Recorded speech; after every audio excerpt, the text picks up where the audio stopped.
guys ever had sex while camping? Yeah! He did. It's fucking intense. Yeah. And with that, my name is Flocken, and I don't believe a lot in life, but I believe one thing. And that one thing is if you're going to do something, or if you're going to believe something or make a big statement, you got to have a damn good reason. Here's why. I'm going to give you a really super personal example. For example, I am vegetarian, mostly. Do we have any other vegetarians in the room? Mostly. No. Okay. It would be okay if you did, because we would have so much in common, but then I would maybe make fun of you. Here's why.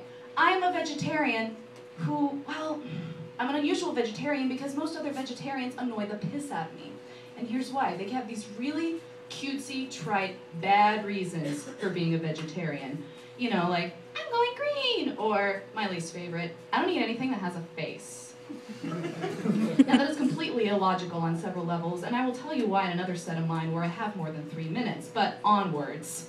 Anyway, my reason for being a vegetarian, I think it's a very good one, and it's just based in solid logic and shit. It comes from a story a friend of mine told me a couple years ago. So I'm from California.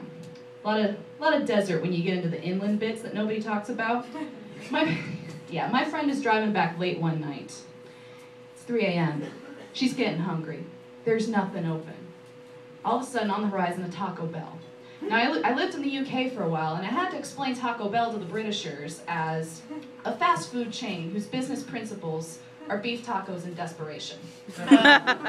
So she goes into the Taco Bell, and she says, "Oh, thank God you're open." The drive-thru was even closed, so she had to actually walk up to the counter.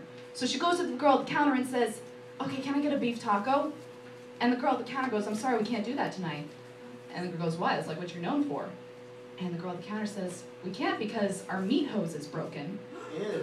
Ew. I'm sorry, meat and hose do not belong in the same sentence. Unfortunately, that is not the first time in my life I've heard that conjunction used before. Sorry, babe. It's not gonna happen tonight. Meat hose isn't working. You know, that's another thing that kind of avoids and annoys the piss out of me, side note, is when guys refer to their penis as like a third-party entity separate from themselves. See, if he had said, "my meat hose," instead of "the meat hose," it would have been okay. But anyway, thank you guys so much. I've gotten so rusty. I haven't actually done this in 6 months, so I appreciate you even tittering at me in the back. I'm done.